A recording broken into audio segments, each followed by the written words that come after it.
What is going on once again? It is Monday, so y'all know what time it is. It is time for another episode of Is my point valid?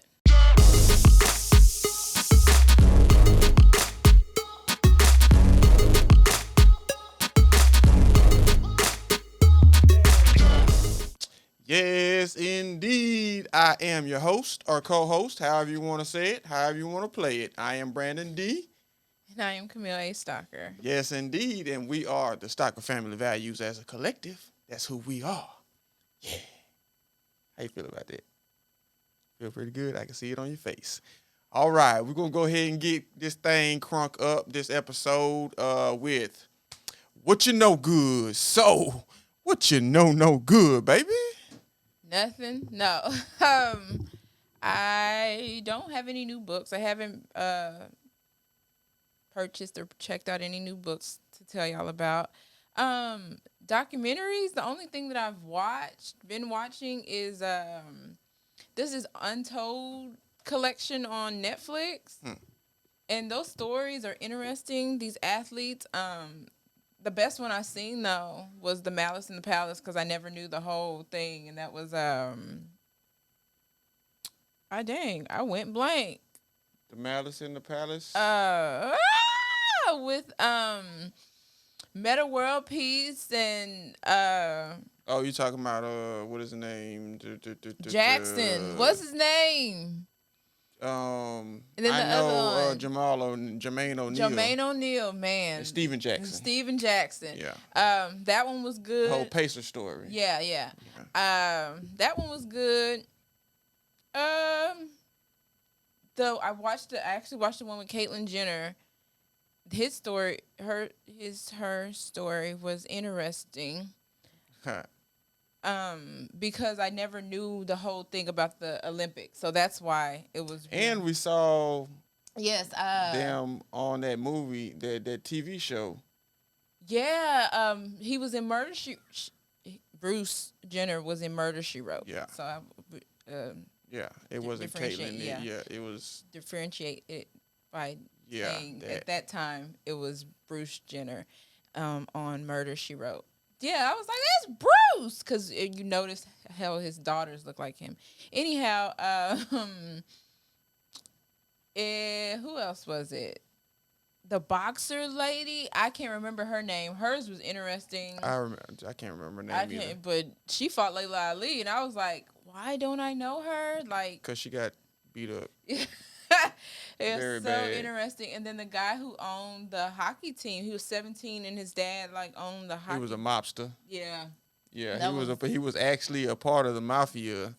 Interesting. And he bought his 17-year-old son, the a hockey team. The Trashers, that's yeah, what it was. because they were major trash people. Yeah. Back in the day, the 80s, 90s, early 90s, a lot of the mobsters were in the trash game. Trash business, So, like garbage. Actual garbage. It was big money back then. Yeah. Probably big money right now, but anyway, his dad decided to buy him, because he had the disposable funds. Yeah. Decided to buy him. It wasn't a National Hockey League team. It was like a Canadian team. No, they were. It's the U.S. It was just. It was just a step lower. Yeah, but it was. Yeah, it was. Those were interesting stories because you don't know where people went after. Because think about O'Neal. After that whole thing, he wasn't relevant. Nah, he kind of fell off. Yeah, so a lot of these people fell off. So that's just interesting. It's on Netflix. So yeah, that's what I got. And then last but not least, on Friday, September 24th, I want to wish my nephew a happy 16th birthday. So 16 years ago. Yeah. He was born on the 24th. So. On this here day. Not this day, on the 24th. But happy birthday. So, that's all I have for my What You Know Good. All righty then. So, with that all being said, y'all know we got to go ahead and get into this topic for today. So, let the people know what the topic going to be for today, baby. If it ain't about the money. Okay, I just really wanted to say that so bad. If you know that T.I. song, don't be I don't Alrighty know the then. rest of it. All right. Y'all don't be haters. If Hey, it ain't about the money. I should have been on my game and gave you one of these. You the only one who had crickets. So you gonna act like you don't know the song. I know the song. But anyway, moving right along. If it ain't about the money. Yeah. So Golly. the actual name of the topic for the day is If it ain't about the money. If It Ain't About the Money. I said it 3 times. If it ain't about the money. All right. So Reference. what does that mean? Generational wealth has been on my mind a lot. I've been watching watching some other YouTubers, other podcasters, Creators. yes, influencers All of that. talk about generational wealth.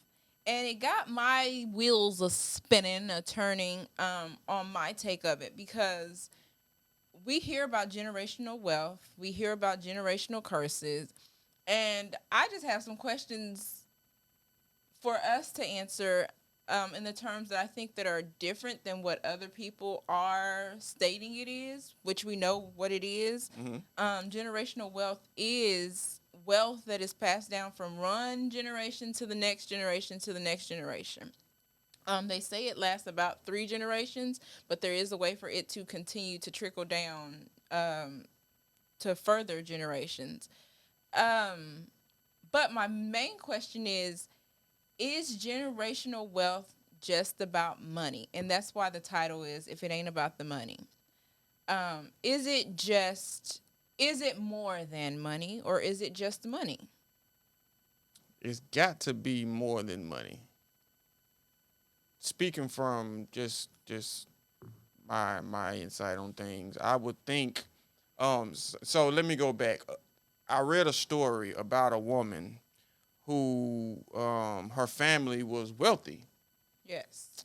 and her grandfather was the head of the wealth. Mm-hmm. And instead of him teaching his son Yeah. how to maintain the wealth, he thought it was a better idea to just give him the money. Mm-hmm. Yes. So right now, their family is no longer in that wealthy position because her father didn't have the information or the knowledge to maintain that wealth and be able to pass it down to her. Right. So it has to be Teaching, and there has to be teaching moments. Absolutely. The importance of what it is. Now, I'm going to take Jay-Z and Beyonce, for example, with their oldest daughter, and how you see how hard Beyonce works, right? Mm-hmm. She puts in a lot of work. Despite what you think about talent-wise or anything like that, she works hard. She has worked hard to build this. But and if you listen to their songs, they say they're buying, all this art because generations to come. But what I've seen them do is they include their oldest daughter in everything. She's on songs. She's produced. They're teaching her. So although they have are buying these things so it can stay in the family and it can bring in wealth, I think they're also teaching and leading by example and having her in a room to see this is what's happening, at a young age. She's seeing the process and not just the result. Right. And so I think we are not on that level. So we are just saying, well, if I get this, I'm just going to give it. I'm going to hand it down. I'm going to give it to you because my parents didn't have it.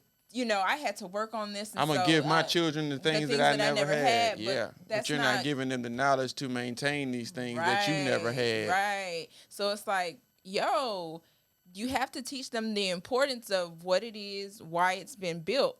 I can look at our girls and be like, oh, okay, of course I can hand them everything they want, right, when I get to where I want to be. Mm-hmm. But it's not, I don't think it would be beneficial if I'm just handing it to them and saying, and they don't know the process of what it was, how we got this, how you got it, how you run this business, how the business is ran. And then but then the thought that was in my brain, like you were saying about the guy who didn't teach his son, what if your child does not want to be a part of what you built, wants to go do their own thing? And that comes into play with the story of like the GoPro, the person who invented the GoPro. He his parent, he comes from a family with money, but they gave him the ability to go travel the world to see what he wanted to do. Mm-hmm. And that's how he got the idea of, I think he was surfing or something. I don't know the exact story, but that's when he got the idea of, I need something to record this. And so that could be a luxury of generational wealth does not just have to be what we are doing, like Yeah. what we are doing. You could. It's boring. Sorry. Goodness, I'm sorry. Excuse me. You can also pass that wealth on. It doesn't have to be the same line of industry or whatever it is. Yeah. You can pass your wealth on to your children as long as they have an understanding of what wealth is and how they can use their wealth to continue in what they're doing, right, or what they want to do, mm-hmm, or how to elevate with the wealth that they already have, or the wealth that they're going to be coming into. Yeah. So. Yeah. Just. It's all about the knowledge. It's about knowledge and teaching. Applying the knowledge. Hands-on knowledge, having them in the room. And some things, of course, a child should not be in a room about. But if it's something that that you don't want them to just have what is it? What kind of income is it? You want passive income. You want your kids to know how to work and everything, but you also want them to say, okay, I know that my mama and my daddy taught me to put my money in this, so that this money is generating like this, and then this is coming, in active this, and passive. Yeah, there you go. Active and passive. And so I think that's another thing of how we generational wealth as well. Times are changing as we are learning in our 30s, this is what it is. This is how it can be. My next thing is, we talk about generational wealth, mm-hmm, but for a long time we've talked about generational curses. Mm-hmm. Generational, I guess I started off right, because to get to generational wealth, do you have to handle those generational curses? Absolutely. Or do you break the generational curses after you've got the generational wealth? Which comes first? You have to break the curse. You have to break the curse first in order to get the wealth. Mm-hmm. There's some things that you're going to have to unlearn and relearn, mm-hmm, in order to get to the wealth. Mm-hmm. You can't, if you came up in a lineage of people who never had something, you have to figure out what they were doing wrong in order to figure out what you can do right. Yeah. So you can't have, maybe you can have the wealth without and still have the curses, but eventually you're not going to be able to maintain that wealth with those curses. What is a generational curse? Well, it is the cumulative effect on a person of things that their ancestors did, believed, or practiced in the past, mm-hmm, and a consequence of an ancestor's actions, beliefs, sins being passed down. I see this a lot. People say breaking generational curses, but I think they just be saying it and they don't apply it, because you'll be like, I don't want to be like my mama. Yeah. But you're being the same person. Or I don't want to be like my daddy, but you're exuding the same things. And because it's learned behavior, and nobody, you saw all the wrong in what was happening. Absolutely. Right? But it's somehow trickled down to you, because it's a whole lot easier to see it in somebody else, absolutely, than it is to see in yourself. Absolutely. I was reading an article, or it might have been a YouTube video where the guy, he was saying how if we don't brush our teeth, the people around us know it a whole lot faster than we realize it ourselves. So even though it's right there in front of our face, we still can see things on the outside more quicker than we can see things within ourselves. So, yeah. Yeah. Um, and I think with generational curses being broken, you have to talk to somebody about it. Acknowledging that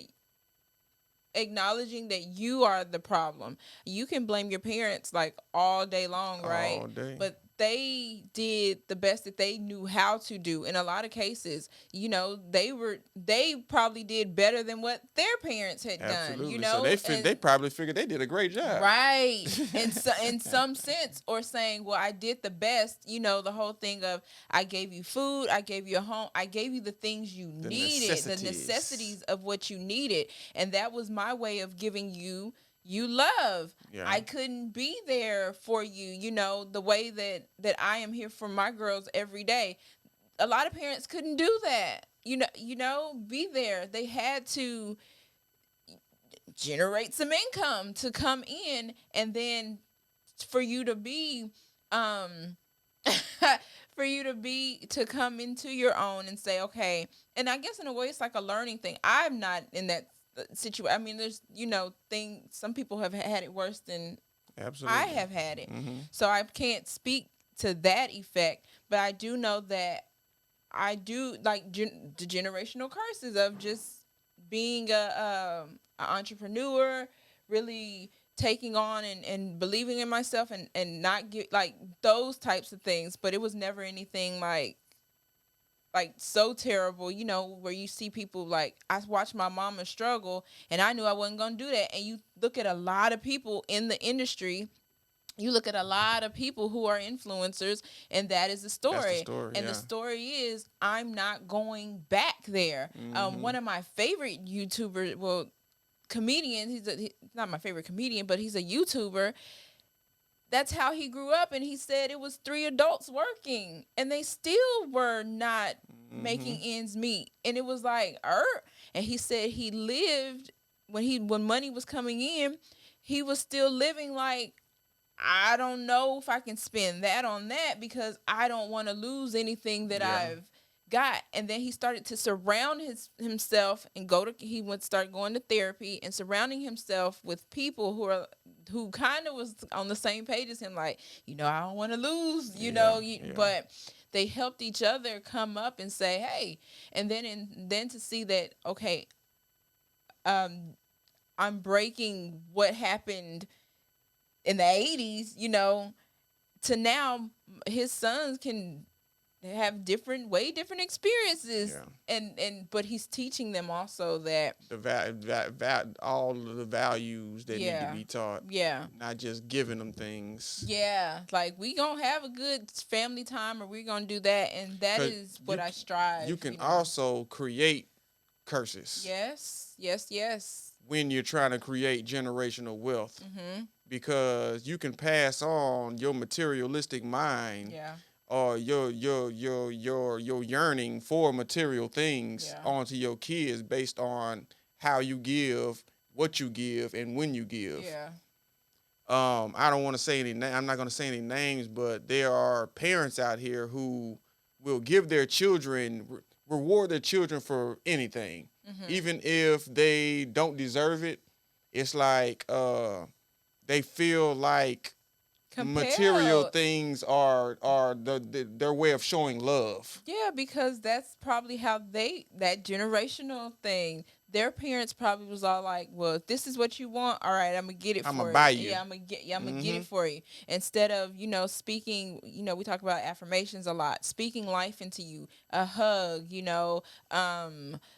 just a simple I love you. Or if you can't say I love you, it's something embedded in you to tell your kid that, hey, you're succeeding, I see you, or something like that.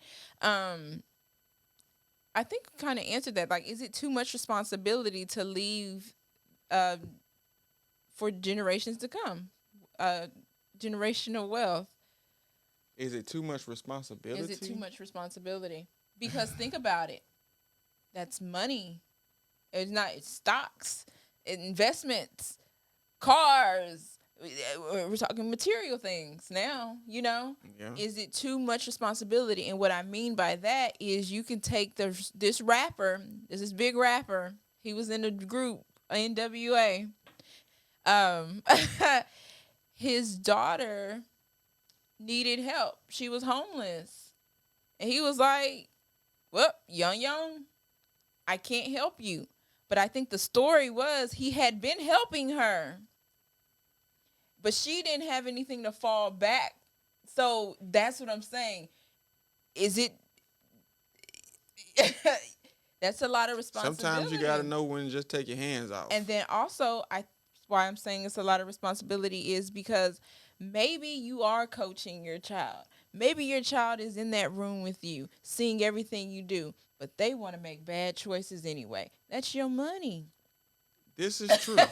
And you do have circumstances like that. So with that, all I can say is I'm just let grown out there. people be grown. Yeah. But if they want to make these decisions and they don't want to listen to somebody who has experience in these decisions, then let them be who they want to be. But it was interesting. But I think the story was, I'm not sure. Don't quote me. I ain't got the facts straight. But I think it was he had been supporting her, and then all of a sudden it was like, I can't do it anymore. Yeah, because if you're steadily freeloading off somebody or wherever the case may be, I don't even think it was freeloading. If we have some wealth, and we just like hypothetically, because don't give me we not about to just hypothetically work with me here, that we have wealth and the girls just ask, they're 30 something years old, and we're giving them. And then all of a sudden, we've giving them things until they're 30. And then all of a sudden we say, nope, you have to go out and you have to fend for yourself. Well, that's a part of that might be some fault of the parent. Thank you. That's all I'm saying. Because you set them up for failure. So you're setting them up for failure. You've put, that's pressure. Yeah. Why didn't you coach me through? If you knew that this was gonna come to this, or if you could have set something up for me, they have what is it? Every so often, what are they? Trust fund? Not trust funds, but every CDs or something. I know what you're talking about. They get you get a payment every month, yeah, or from inheritance or whatever. Yeah. So it's like, hold on, are you setting because I know your children didn't work for what you did, but that's to me, I know I would want the girls to find something that makes them happy, but set a limit. I think you have to set that limit. Do you think generational wealth would mess with your mental health? Yeah, if you constantly feeling pressure to produce. What are you gonna do? And do you think that it's also pressure because people are looking at who your parent is, and having certain expectations? Yeah, absolutely. Yeah. Well, your daddy did this, and this. What you gonna do? Yeah. Well, that's my daddy. That ain't me. Yeah. So yeah, it's definitely so pressure. Like you said, generational curses. They've had so much money and they had these children. And it's like, okay, another rapper, from what I have read, on his album, I think his daughter was a little girl. He put her on as a producer, I believe. So anytime somebody purchases his music or something, she gets paid. Get a little check. She gets paid. Yeah. If you don't know what rapper I'm talking about, do you know what rapper I'm talking about? No. Okay. I don't really know. Oh, I kind of pay attention to stuff like that, but I think it was Illmatic. I think. Nice. I think it was. I'm gonna have to Google, y'all. I'm gonna use the Googler, but I think, and so I think she does.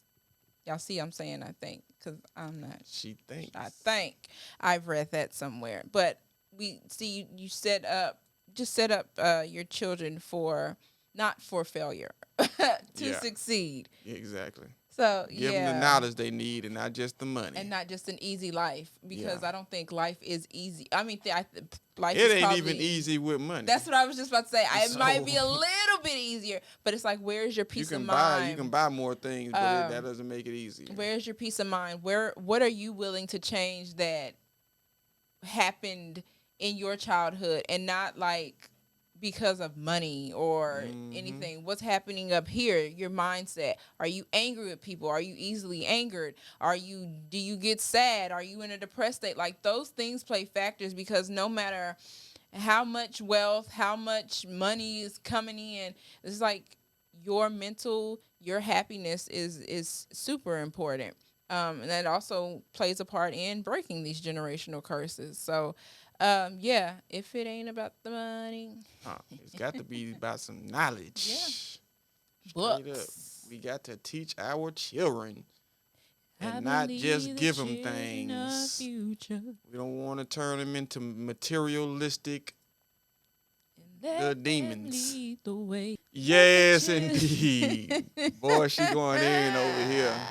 But I think that's gonna be the end of the conversation for today. But y'all know what we gotta do before we go ahead and get up out of here. We gotta bust them in the head one time with On This Day in Black History.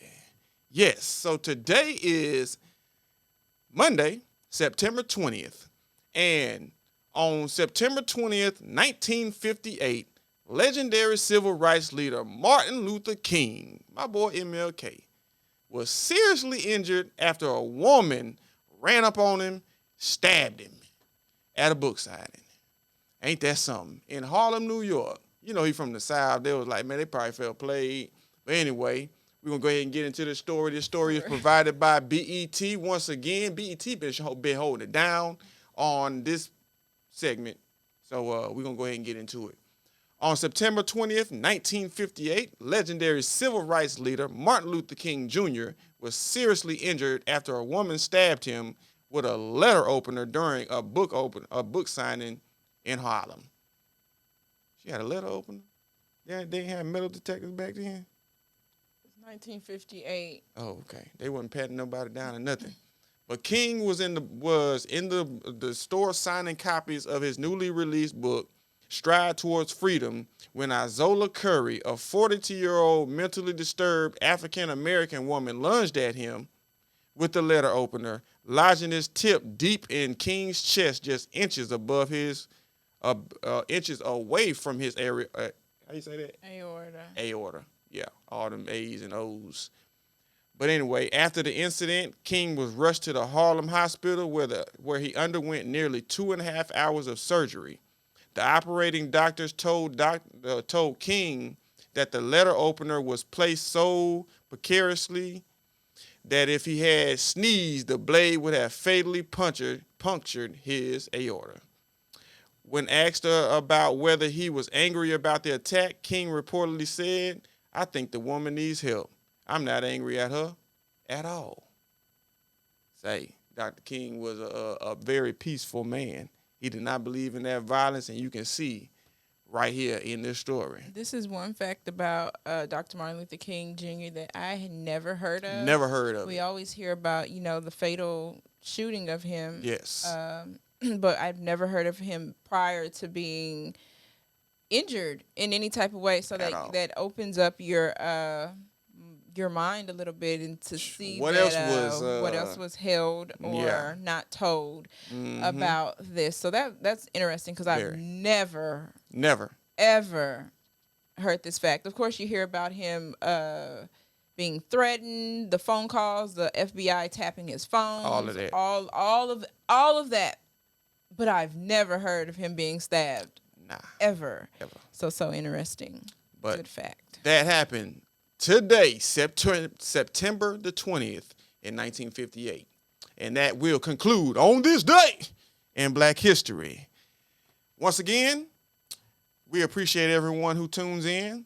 Y'all, be sure to like, subscribe, share, all of that. Comment on our channel. We are in the process of growing. We're trying to reach as many people as possible. So please help us with that process by showing us some love. And we'll be back next Monday with a hot new topic. And y'all continue to stay blessed. Have a blessed week. And we'll see y'all next Monday. Bye. Peace. Bye-bye. Yeah.